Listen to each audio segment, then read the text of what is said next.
mojej strany. Úplne na úvod chcem zdôrazniť, že pri tomto projekte nás horizont mesiacov skoro nezaujíma. Tie krátkodobé projekty, ktoré samozrejme sú a sú inakšie, tých máme dosť, aj iný systém. Toto má byť jednoducho pokračovanie tej kontinuity, ktorá bola pred vojnou, kde sme mali dlhodobý projekt, ktorý bol založený na tom, že nerozmýšľame, čo bude ďalší mesiac alebo na konci tohto roku, ale čo sa stane o 3, o 5. Je jasné, že ten svet je inakší.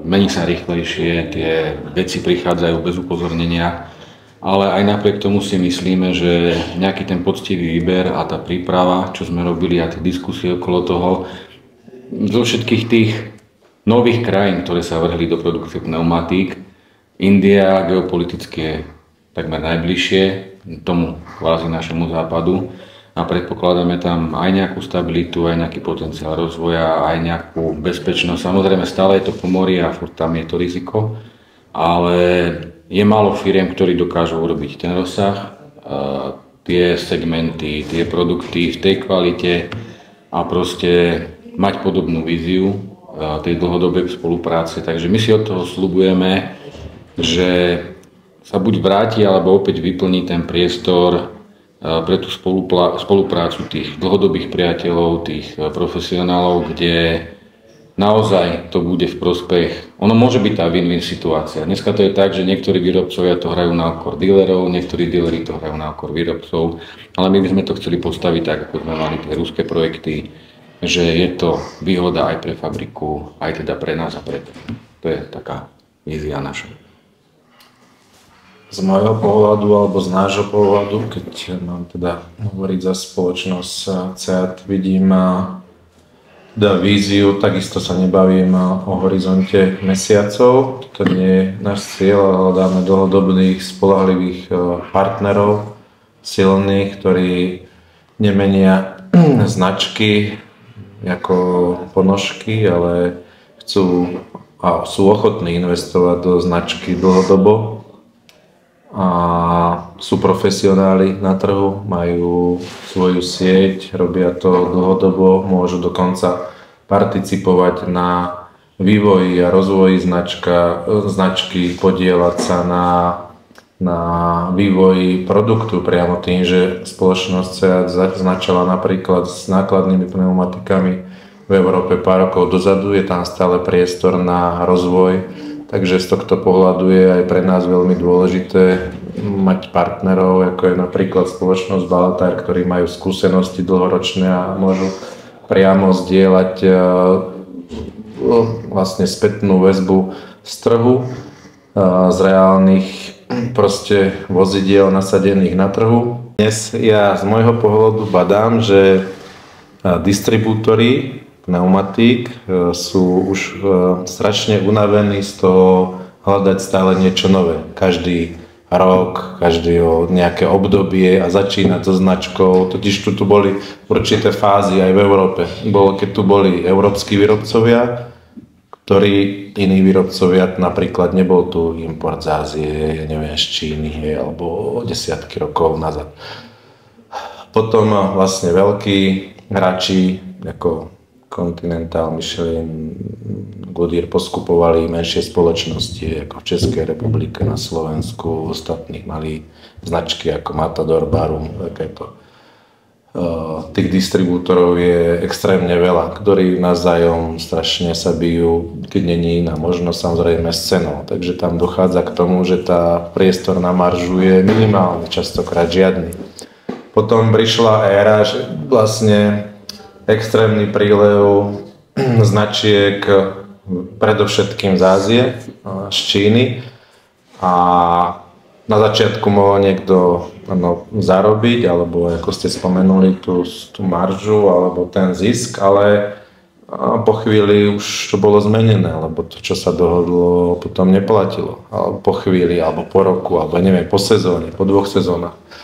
Toto prebieha v podstate až do nedávna a už aj v spoločnosti, nielen v Ázii, ale proste aj to je jedno, v ktorých krajinách si uvedomujú, že alebo len niektorí, ale hlavne si to Ja vidím, že sú unavení tí distribútori v Európe a chcú mať nejakú stabilitu alebo to, čo v podstate platilo kedysi, keď to tak poviem, aby sa mohli spoľahnúť aj oni na to dnes, že si podajú ruku, áno, budeme na tomto trhu, budete mať túto značku, nech sa páči, budete tu operovať vy na XY rokov. Garantujeme vám, že tu budete s touto značkou, vy si určite svoju politiku.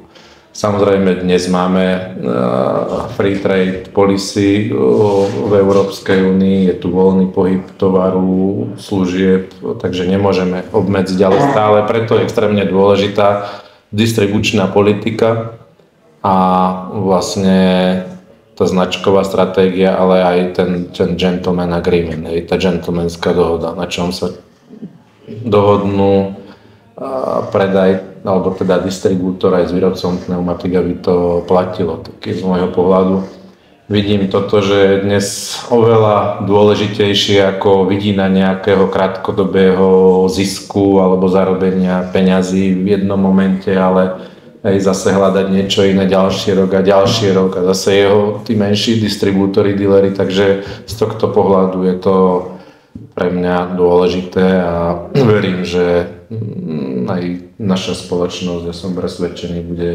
takejto zodpovednej distribučnej politike alebo poťažmo v značkovej stratégii neskôr pristupovať takto zodpovedne. Takže myslíte si, že tady bude prostor pro vaše partnery, aby dobře na značce SEAT vydělali? Ono, ten priestor tam vždycky bol. Len musí nastať tá situácia, tá konfigurácia, kedy aj na strane dodávateľa je firma, čo toto chápe, akceptuje, vidí v tom zmysel a samozrejme aj distribútor. Ja si myslím, že celá distribúcia tak trošku zvulgárnela, pretože aj tie firmy, ktoré, viete, ten reťazec je silný vtedy, alebo to sa aj hovorí, že najslabší je podľa najslabšieho článku. A stále častejšie sa začalo stávať, že zavedené firmy v podstate rezignovali na túto politiku, pretože tam necítili priestor, pretože nemali nejaký background. Ten dodávateľ, sám viete, Číňan, dobre, máš exkluzivitu, ale zajtra ti vyrobím druhú značku, pozajtra tretiu, pozajtra štvrtú, čiže de facto to nie je exkluzivita. A tento koncept, keď začali niektorí chápať, tak zrazu zistili, že rastú. Že to pravidlo 2+2 neznamená 4, ale že keď máš 20 dealerov, tak nakoniec je ešte horšie, ako keď si mal 2. Ale to sa ukazuje dlhodobo. No a tam je problematika, ja to volám problém korporátu.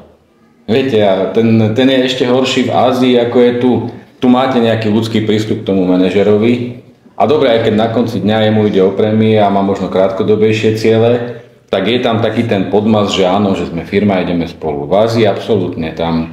Keď sa povie šéfovi, že niečo je zlé, tak zabijajú posla a nerieši sa primárny problém. Chyba je akceptovateľná, ale keď nie je niekto lojálny, tak to je smrteľný hriech. A oni, kým dokázali teda prekročiť trošku ten tieň, niektoré spoločnosti, ak sme už sa bavili, začali dôverovať Európanom, lebo tá nedôvera bola symptomatická od začiatku, tak zrazu prišli na to, že pre nich nelogicky zrazu môžu mať vyššie ceny, zrazu môžu mať toto a oni to medzi sebou sledujú. A tie firmy, čo majú na to odvahu a hlavne kvalifikovaných ľudí, častokrát teda preberajú aj celé týmy z Európy, tak preklápajú, pretože logicky chcú mať vyššie ceny. Aj oni chcú tú maržu, oni tú výrobu, dneska si zoberieme, že Číňania postavia fabriku v Srbsku a evidentne idú pod úroveň nákladov, tak to sa nedá v normálnej spoločnosti v Európe. A títo Indovia sú v tom iní, že to sú privátne spoločnosti, aj reálne, nie len na oko. A proste musia fungovať normálne a musia prihliadať na to, že pre nich ten biznis nemôže byť na nule.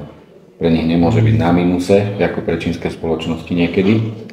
Tak nachádzame stále viac. Aby som nebol nespravodlivý naozaj aj z tých čínskych vlastníkov, tí najväčší začínajú prichádzať na to, že ten systém how many containers má svoje limity. Přesto ten biznis je ultraliberální, nemá hranice, na rozdíl třeba od car businessu, kde řekněme jsou určitá omezení, ale ten biznis v pneumatikách je ultraliberální.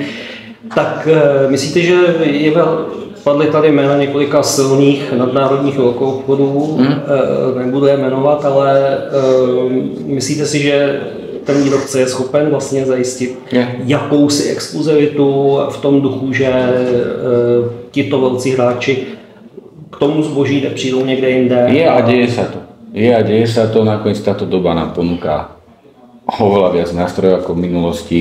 Dneska sa ani tak nesleduje, kto to doviezol, dneska sa sleduje, kto to kúpil vo fabrike. Viete, áno, Európa je otvorená a ja si ešte dovolím túto podotknúť. Táto naša posadnutosť antimonopolom a týmito vecami nás stojí teraz vývoje umelej inteligencie, nás stojí vývoje čipov, nás stojí. Nemáme dostatočne silné spoločnosti, aby sa pustili do vecí, ktoré sú základom, proste krucifiálne pre ďalší rozvoj, pretože sa umelo rozbijajú monopoly. Áno, má to svoje výhody, konkurenčný boj je dôležitý, ale keď to začne byť kontraproduktívne, tak by sa to malo sledovať. Výrobci majú na to nástroje, ja nehovorím, že za prvé sa dá dohovoriť s niekým, kto porušuje pravidlá. Počúvaj, porušuješ pravidlá, chceš to robiť dlhodobo, my to nebudeme akceptovať a nemôžeš mať ceny, ako keby si to nerobil. Takisto sa teda vytrasuje, odkiaľ tá guma pochádza a už odpadajú také tie debaty, ale to som ja nevedel, to bolo cez mojeho distribútora a tak ďalej, pretože keď my máme kontrolovanú politiku distribúcie, nemyslím tým, že ja ho budem kontrolovať, za koľko to predáva. To je protizákonné a tiež to je nezmysel. Ale v podstate ten produkt získava tú exkluzivitu, keď není voľne dostupný úplne všade vo všetkých zdrojoch. Nie preto, že by to niekto zakázal, ale preto, že jednoducho je to taká výroba, alebo oni majú tú politiku a toto sa dá nastaviť a nakoniec s Rusmi nám to fungovalo 12 rokov. A to zabezpečilo to, že na konci dňa oni boli silní, že tá značka dostala cvenk, namiesto toho, aby to bolo zás niečo ďalšie, kde sa hádate o 30 centov. A to je ale spojené, zase to je dôležité povedať, v CEATE sme to spojili s tým, že ten produkt musí byť aj kvalitný. No, že to není umelo, ale že tí chlapi, keď tú gumu dostanú, tak si povie OK, není to úplne budget, ale stalo mi to za to, pretože kilometrový výkon, pretože ja neviem, podmienky v teréne a tak ďalej. Musí to byť v synergii tieto veci. A je tam ten priestor, teda priama odpoveď na otázku, ten priestor na takýto produkt tam je a preto sa do toho púšťame, pretože to vieme. Máme skúsenosť, že to tak fungovalo.